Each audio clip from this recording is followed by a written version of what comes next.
राम राम जी सारंग। और क्या हो? उम्मीद करूं बढ़िया होगा। तो अपने बात कर रहे थे अपने घर्षण बल की, है ना। घर्षण बल का अपना मेन टॉपिक पढ़ लिए थे। आज अपने को बस थोड़ी बहुत बातें पढ़नी है हल्की फुल्की, जहां से अपने को क्वेश्चन बनेंगे। और कुछ नहीं देखना, सारी चीजें आपको पता है, डेली लाइफ में आप यूज करते हो, रूटीन में देखते हो, फील करते हो, अपने जो हार्डवर्क होता है उसमें उपयोग करते हो, सब चीजें आप फील करते हो, उसमें कोई दिक्कत वाली बात नहीं है। लेकिन आपने कभी उसको समझने का प्रयास नहीं किया। तो साइंस जब आप पढ़ते हो, साइंस एक इतना इंटरेस्टिंग सब्जेक्ट है कि आप जब रियल लाइफ से कनेक्ट करके पढ़ते हो ना, पढ़ने का मजा ही कुछ हो रहा है। तो आज चलिए अपने रियल लाइफ से कनेक्ट करते हैं। ठीक है, बने रहिए इस क्लास के साथ। चलते करते हैं अपने शुरू घर्षण बल की कुछ बातें। तो पहली बात क्या है कि ये दो सतहों के मध्य, कौन सी? दो सतहों के मध्य, दो सतहों के मध्य क्या करता है? संपर्क बल होता है। यानी कि कोई भी दो सतह होगी, जैसे एक ये सतह होगी और एक ये सतह होगी, इनके मध्य ही ये बल कार्य करेगा। ठीक है, तो पहली बात तो यही होगी कि यह दो सतहों के मध्य संपर्क बल होता है, जिसे आप क्या बोलते हो? घर्षण बल बोलते हो। पहली बात तो सर क्लियर हो गई, हमें इसमें कोई दिक्कत नहीं है। दूसरी बात, यह बल सतह व वस्तु के क्षेत्रफल पर निर्भर नहीं करता। सतह व क्षेत्रफल पर निर्भर नहीं करता। देखो कैसे, जैसे मान लीजिए ये मार्कर है, इस पर मैं लिख रहा हूं और ये व्हाइट बोर्ड पर लिख रहा हूं, कुछ भी लिख दिया मैंने, इस तरह से मैं लिख रहा हूं, तो सीधी सी बात है, ये जो लिखा जा रहा है वो घर्षण बल के कारण ही लिखा जा रहा है। घर्षण बल के कारण ही लिखा जा रहा है। सर कैसे? थोड़ा क्लियर कीजिए। चलो क्लियर कर देते हैं इसको। अब मैं इसको 3D एनिमेशन नहीं समझा सकता, फिर भी समझाने का प्रयास करता हूं। मान लीजिए ये व्हाइट बोर्ड है, ये बिल्कुल प्लेन नहीं है, इसको मैं इस तरह से बना रहा हूं, आप समझिए कि व्हाइट बोर्ड आपको ऐसे दिखाई देगा, लेकिन अभी ये आप ऐसे समझिए कि ये ऐसे है, तो ये बिल्कुल प्लेन नहीं है। कैसे सर? हमें तो प्लेन दिखाई दे रहा है। बस यही आप गलती करते हो, ये बिल्कुल प्लेन नहीं है। तो सर कैसे? ये कुछ ऐसा है, कुछ ऐसा है, बहुत ही सूक्ष्म सूक्ष्म छिद्र है। तो सर फिर इस पर लिखा कैसे जाता है? अब ये जो मैं इंक डाल रहा हूं, इंक भी, अब जैसे इसके ऊपर मैं प्लेन इंक डालूंगा तो कोई लिखने का कुछ भी नहीं लिखा जाएगा। ठीक है, अब जैसे मैं इस पर लिख रहा हूं इस तरह से, ठीक है, तो ये जो इंक है वो इन गड्ढों में भर रही है, ये जो इंक है वो इन गड्ढों में भर रही है, और इसकी वजह से क्या हो रहा है? ये इंक है जो गड्ढों में भर रही है और इस पर लिखा हुआ हमें प्रतीत होता है। उम्मीद करता हूं समझ में आई होगी मेरी बात। इसी तरह से रफ भी ऐसे ही होता है, अपने इस पर थोड़ा बल लगाकर रफ करते हैं तो वो रफ हो जाता है। ठीक है, चलिए, तो सीधी सी बात है, क्षेत्रफल पर अब मैं चाहे इस स्मॉल मार्कर से लिखूं, चाहे इतना बड़ा मार्कर ला के यहां पर मैं ऐसे इस तरह से लिखने लग जाऊं, तो घर्षण बल तो क्षेत्रफल पर निर्भर नहीं करेगा, वो तो काम करेगा। तो किस पर निर्भर करता है? प्रकृति पर निर्भर करता है। बिल्कुल सही बात, प्रकृति पर निर्भर करेगा। प्रकृति पर कैसे?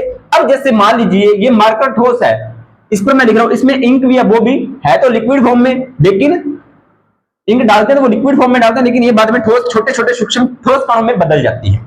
ठीक है, अब आपको कि मैं इसमें पानी डाल के यहां पर लिखना शुरू कर दूं, तो क्या यहां पे लिखा जाएगा?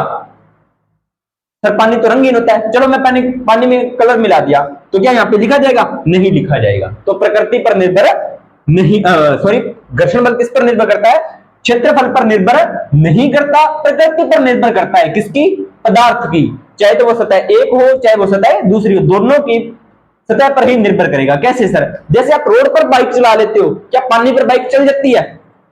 पानी पर बाइक चल जाती है क्या? नहीं चलती, नहीं चलती ना।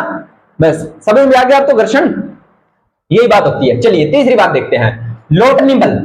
सबसे कम स्थैतिक बल का मान सबसे ज्यादा होता है। यानी कि अपने देखिए, अभी मैंने आपको पिछली क्लास में क्या बताया था कि आप ये सरफेस एरिया है, इस पर एक तो आप इस तरह से बॉक्स ले लीजिए, उसको धक्का मारिए इधर, तो वो बॉक्स मैक्सिमम आपका इतनी दूर जाएगा, तो यहां पर घर्षण बल ज्यादा लगा, इसलिए ये यही रुक गया। क्योंकि घर्षण बल क्या करता है? गति का विरोध करता है। घर्षण बल क्या करता है? आपका गति का विरोध करता है। ठीक है प्यारे बच्चों, लेकिन यही मैं इसको बॉल है, बॉल को मैं इतना बल लगाऊं समान, यहां पर भी उतना बल लगाया, यानी कि 1 न्यूटन बल लगाया, यहां पर भी मैंने 1 न्यूटन बल लगाया, तो ये जो गेंद है वो इस तरह से खिसकती हुई नहीं जाएगी प्यारे बच्चों, खिसकेगी नहीं। तो कैसे? वो इस तरह से लुढ़कती हुई जाएगी, लुढ़कती हुई जाएगी, तो वो सीधी सी बात है ज्यादा दूर जाएगी, तो घर्षण बल यहां पर लगेगा कम। ठीक है, ये बात आपको ध्यान में रखनी है। तो सबसे स्थैतिक बल का जो लोटनी गति में जो घर्षण बल होता है वो सबसे कम होता है, और स्थैतिक बल में होता है वो होता है प्यारे बच्चों सबसे ज्यादा। ये तीन बातें आपको उम्मीद करता हूं क्लियर हुई होगी। अब मैंने आपको एक स्नेहक शब्द बताया था, स्नेहक, स्नेहक होता है जो घर्षण को कम करने की युक्ति, घर्षण को कम करने की युक्ति होती है। जैसे आपने देखा होगा पुराने टाइम में क्या करते थे, जब अपने छोटे होते थे ना तो अपनी साइकिल खराब हो जाती थी या वो भारी चलने लग जाती थी, तो अपने क्या करते थे, उसके जो टायर होते थे, चैन होती थी, उसमें क्या करते थे, या तो ऑयल लगाते थे या उसमें ग्रीस लगाते थे, तो वो स्नेहक का काम करते थे, यानी कि वो साइकिल जो भारी चलती थी, यानी कि घर्षण उसमें ज्यादा लग रहा था, तो उस घर्षण को अपने क्या करते थे, कम करते थे, ताकि अपनी साइकिल आरामदारी से चले, कोई दिक्कत ना आए। तो सीधी सी बात है, वो होते हैं आपके सामने बॉल बेरिंग। बॉल बेरिंग क्या होता है, चलो बॉल बेरिंग को समझते हो। चलो मैं आपको बॉल बेरिंग समझाता हूं। अब देखो, मान लीजिए ये कोई टायर है, ठीक है, और इस टायर को आपने चलाना है, इस टायर को आपने चलाना है, तो इस टायर को जब यहां पर आप कोई भी एक 3D एनिमेशन में आप नहीं समझा सकते, समझ करना, ये मैंने एक उसको चलाने के लिए कुछ बना दिया, इसको आप गोल गोल घुमाओगे तो आपको ज्यादा जोर लगाना पड़ेगा, क्या करना पड़ेगा, ज्यादा बल लगाना पड़ेगा, तब ये घूमेगा। लेकिन वही अगर इसमें मैं बॉल बेरिंग डाल दूं, सर बॉल बेरिंग कैसे, देखो इस तरह से किया, अब यहां पे तो वो है जैसे इसको घुमाना है, लेकिन यहां पे मैं क्या करता हूं, इस तरह से बीच में,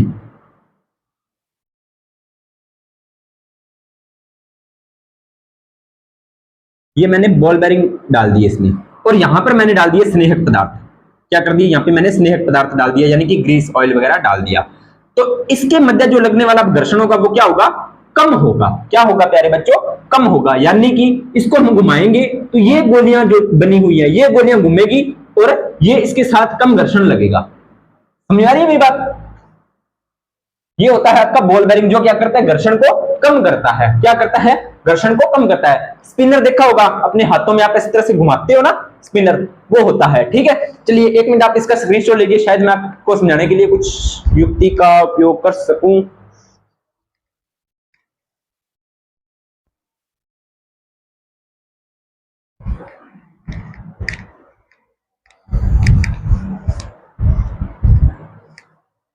तो समझ भाई, ये बॉल बेरिंग आप अपनी साइकिल में भी देखते हो, साइकिल में भी लगा होता है बॉल बेरिंग, देखो कैसे, साइकिल का भी थोड़ा सा समझा देता हूं आपको। ये होता है आपका साइकिल का चक्का, ठीक है, यहां पर होती है रिम लगा होता है, बीच में यहां पर होता है, और यहां पर लगी होती है आपकी साइकिल की तारें, ये आपकी तारें लगी होती है। अब ये जो साइकिल का ये वाला भाग है ना, ये सीधा साइकिल के साथ नहीं जुड़ा होता, तो सर ये वाला भाग जुड़ा होता है जिसको आप बोलते हैं एक्सल, इसके बीच में एक्सल होता है, और यहां पर छोटी छोटी गोलियां होती हैं, लोहे की धातु की छोटी छोटी गोलियां होती हैं, जिसकी वजह से अपने साइकिल का जो होता है, साइकिल का चक्का वो अच्छे से चलता है, ठीक है। तो ये आपका बॉल बेरिंग होता है, जो क्या करता है, घर्षण को कम करता है। उम्मीद करता हूं ये अभी आपको समझ में आएगा होगी।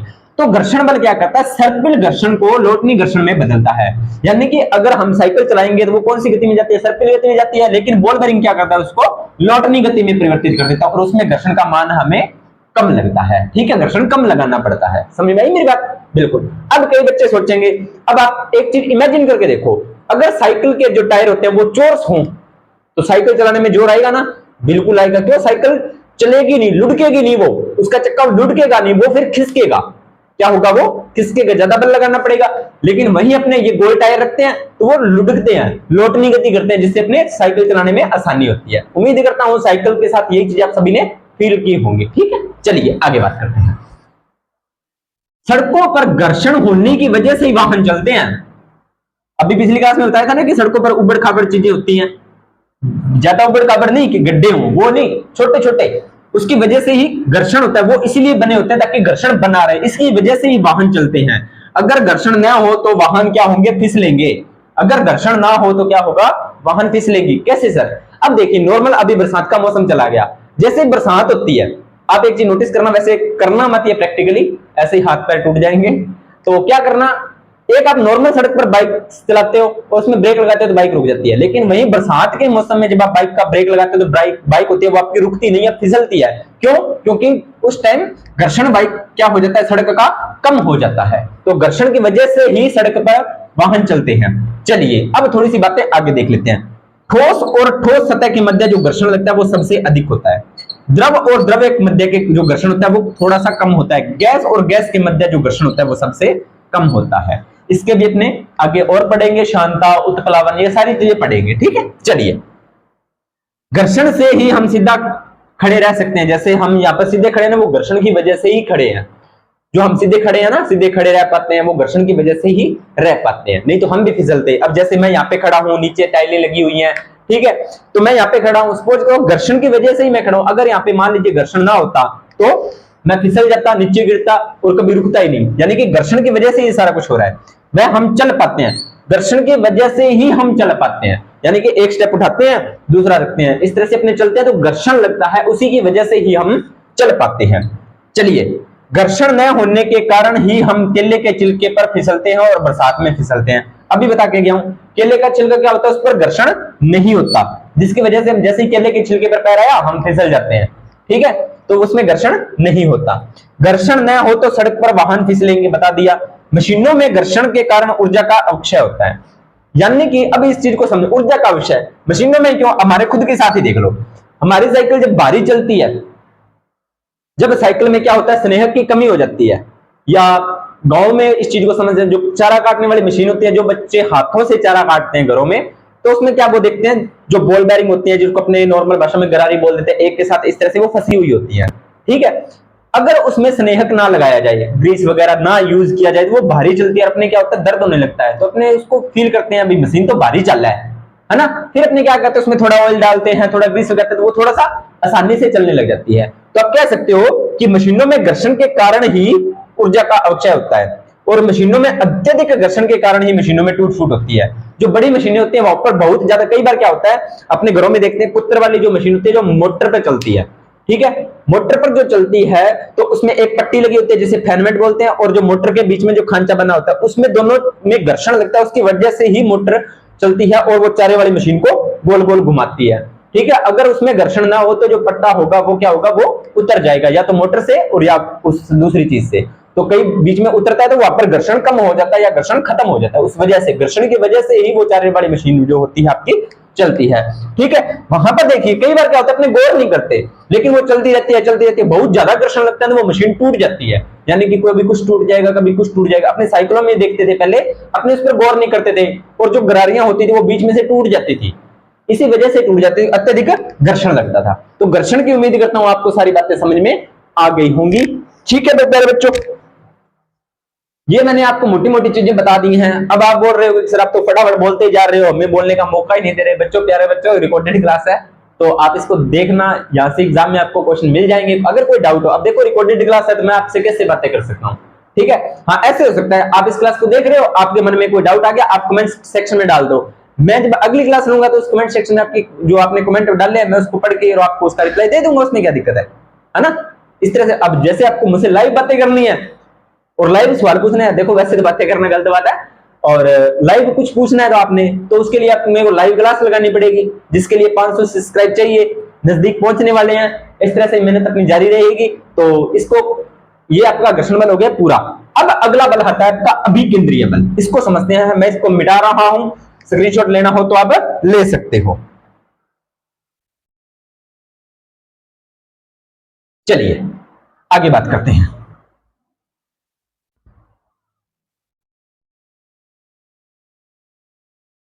वैसे आपको एक बात बताऊं, बात यह है कि जब मैं क्लास से रिकॉर्ड कर रहा था, नाइट में क्लास से रिकॉर्ड करते हैं अपनी, वैसे दिन में भी कर लेते हैं। तो घर पे जैसे कोई आता है स्टूडियो में देखने के लिए भी क्या हो रहा है, वो ऐसे ना सवाल करते हैं कि आप अकेले कैसे बोल लेते हो, आपको ऐसे अजीब नहीं लगता कि आप अकेले बोल रहे हो, आप सामने कोई है ही नहीं। तो मैंने उनको ये जवाब, तो क्यों नहीं है, सामने प्यारे बच्चे बैठे हैं, वो मेरे, मैं ऐसे ही फील करता हूँ कि मेरे सामने बच्चे बैठे हैं।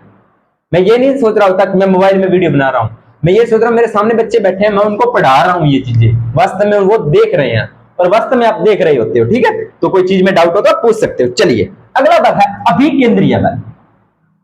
अभिकेंद्रीय, अब सीधी सी बात है, केंद्र की बात कर रहा है तो यहाँ पे अपने वृत्त की बात तो करेगा, केंद्र की बात कर रहा है तो वृत्त की तो बात होगी। एक समान वृत्तीय गति पर कार्य करता है, यानी कि यह जो बल होगा वो एक समान वृत्तीय गति पर लगेगा। किस पर लगेगा? एक समान वृत्तीय गति पर, ठीक है। कैसे? एक समान वृत्तीय गति पर यदि कोई पिंड एक समान वृत्तीय गति कर रहा हो तो उस पर जो लगने वाला बल होता है वो कौन सा होता है? अभिकेंद्रीय बल। समझिए कैसे। ये मान लीजिए कोई एक बिंदु है और ये कोई पिंड है, ठीक है। इस पिंड का द्रव्यमान है प्यारे बच्चों m। ये इस पिंड की दूरी पर क्या कर रहा है? वृत्तीय गति कर रहा है, यानी कि ये आप केंद्र से और इसके बीच में कोई ना कोई दूरी है, वृत्तीय दूरी करेगा तो ये इसकी त्रिज्या हो जाएगी r। अब ये इस तरह से गोल गोल घूम रहा है भाई साहब। अब मुझे एक बात बताइए, ये इस पथ से बाहर जाएगा क्या? नहीं जाएगा, ना तो इधर आएगा ना इधर आएगा, ये एक ही परिधि पर चलता रहेगा इस तरह से लगातार। अब इसके वेग में परिवर्तन हो रहा है क्या? बिल्कुल हो रहा है, वेग में परिवर्तन बिल्कुल हो रहा है, क्योंकि वेग क्या होता है, वेग एक समान वेग हमेशा रेखीय गति में रहता है। किसमें रहता है? रेखीय गति में रहता है, एक समान वेग। तो इसमें क्या होगा? त्वरण तो उत्पन्न होगा। वेग में परिवर्तन की दर क्या होता है? वेग में परिवर्तन क्या होता है? त्वरण ही तो होता है ना? तो त्वरण जो रहेगा वो आपका रहेगा एक समान। तो इसमें जो कण गति कर रहा है, इसका द्रव्यमान क्या है? m, दूरी क्या है? किस v वेग से गति कर रहा है?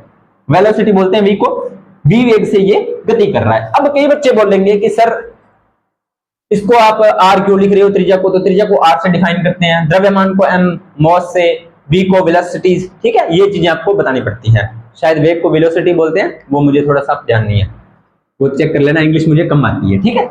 चलिए, तो ये दो बातें आपको क्लियर हो गई, यानी क्या कह रहे हैं, एक m द्रव्यमान का पिंड r त्रिज्या पर v वेग से वृत्ताकार पथ पर गति कर रहा है, तो उस पर लगने वाला बल होगा अभिकेंद्रीय बल। त्वरण क्या रहेगा? एक समान रहेगा, और जो एक समान त्वरण होता है उस त्वरण का नाम होता है प्यारे बच्चों अभिकेंद्री त्वरण। कौन सा त्वरण? अभिकेंद्री त्वरण। अब वेग में परिवर्तन एक समान हो रहा है ना, एक समान ही तो हो रहा है, बदल तो नहीं रहा ना, एक समान परिवर्तन हो रहा है, ये बात आपको ध्यान में रखनी, क्योंकि जो इस तरह से गोल गोल घूम रहा है तो वो एक ही स्पीड में घूम रहा है ना। चलिए आगे बात करते हैं। तो उस त्वरण का मान कितना होता है? त्वरण का मान होता है बेटा जी v स्क्वायर अपॉन में r। क्या होता है जी? v स्क्वायर अपॉन में r। सिर्फ ये त्वरण का मान बता रहा है। किसका मान बता रहा है? त्वरण का। चलिए यहां पर इतनी बात आपको समझ में आ गई। त्वरण का मान क्या है हमारे पास? v स्क्वायर अपॉन में r हो गया। अब बोल रहा है कि न्यूटन का जो द्वितीय गति का नियम है, न्यूटन की गति का द्वितीय नियम, गति का जो दूसरा नियम है, वो कहता है क्या है? वो कहता है F बराबर ma। F बराबर ma। ma का मतलब क्या है? त्वरण आता है ना। तो देखिए इसमें क्या होगा फिर? इसमें यही तो होगा F। इसमें देखिए अभिकेंद्रीय बल का मान, तो कण का द्रव्यमान कितना है? m है सर, बिल्कुल। क्या है कण का द्रव्यमान? m। और इसमें फिल करें तो कण का द्रव्यमान m का m फिल कर दिया, a का मान यहां पर कितना है? v स्क्वायर अपॉन में r। v स्क्वायर अपॉन में r, ये है आपका प्यारे बच्चों अभिकेंद्रीय बल। कौन सा बल प्यारे बच्चों? अभिकेंद्रीय बल। कौन सा बल? अभिकेंद्रीय बल। इतनी बात आई समझ में? वृत्तीय गति को बनाए रखने के लिए अब छोटी छोटी बातें हैं। त्वरण की दिशा वृत्त के केंद्र में होती है। अब जो त्वरण की दिशा होगी वो कहां पे होगी? देखो त्वरण की जो दिशा होगी, ये देखो, ये आपको ऐसे लग रहा है ना, ये अंदर की तरफ आ रहा है, अंदर की तरफ, इस तरह से, अंदर की तरफ इस तरह से, तो केंद्र की तरफ होती है इसकी। किसकी?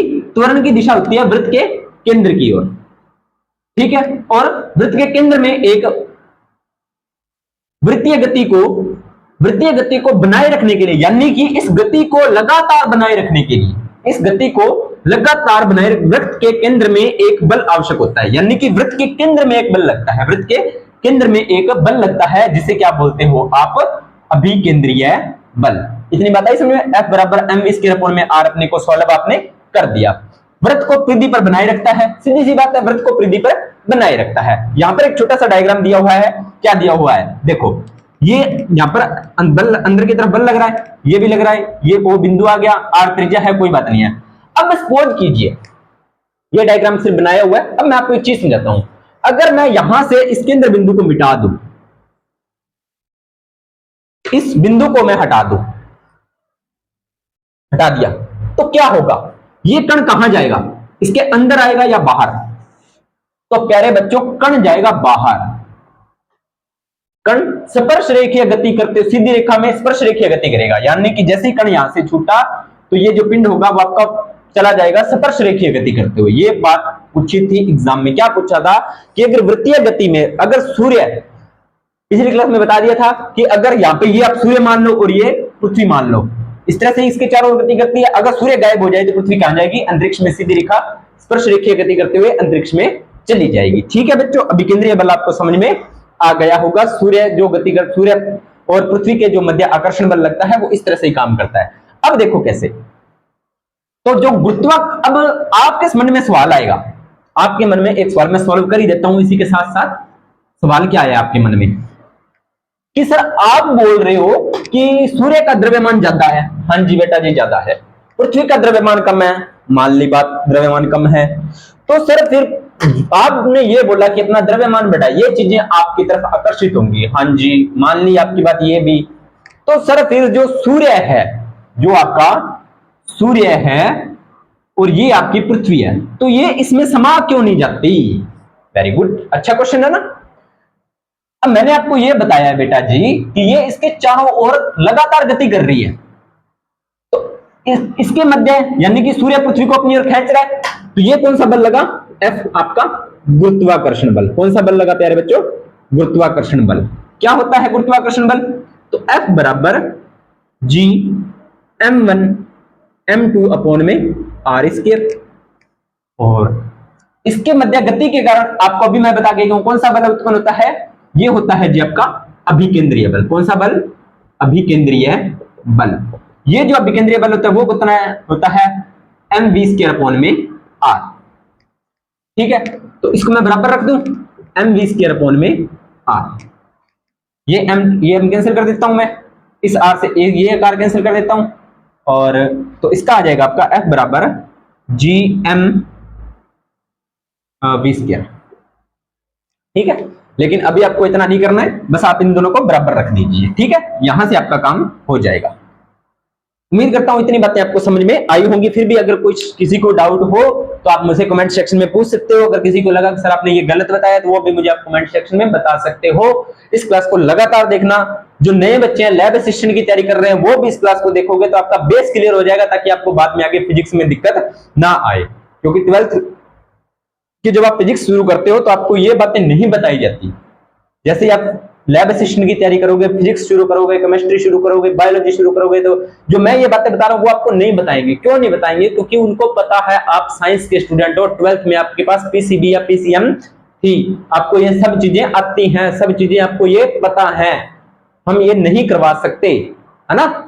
जैसे आपने देखा होगा जब आप 10th क्लास में जाते हो तो आपको जैसे कोई चैप्टर होता है तो आपको बोल देता ना कि आपने ये 9वीं क्लास में पढ़ा होगा, या आपने पढ़ा था, या आपको पढ़ाया गया था, तो हम ये नहीं बता सकते। वैसे ही यही बात इसमें होती है। जब आप लैब असिस्टेंट की तैयारी करोगे तो ये चीज आपको नहीं बताई जाएंगी, क्योंकि उनको पता है कि आपको ये छोटी छोटी बातें पता होती हैं। लेकिन ये क्लासेस देख के अगर आप जाओगे तो आपको दिक्कत नहीं आएगी। ठीक है, तो ये 10th लेवल की साइंस चल रही है, हाई लेवल की अभी तक नहीं है। तो ज्यादा से ज्यादा क्लासों को लाइक किया करो, शेयर किया करो, कमेंट किया करो, और चैनल को सब्सक्राइब भी करवाया करो। नोट्स का मैंने आपको बता ही दिया, फिर भी कोई किंतु परंतु हो तो टेलीग्राम पर आप मैसेज छोड़ सकते हो। ठीक है प्यारे बच्चों, मिलते हैं नेक्स्ट क्लास के अंदर, तब तक धन्यवाद।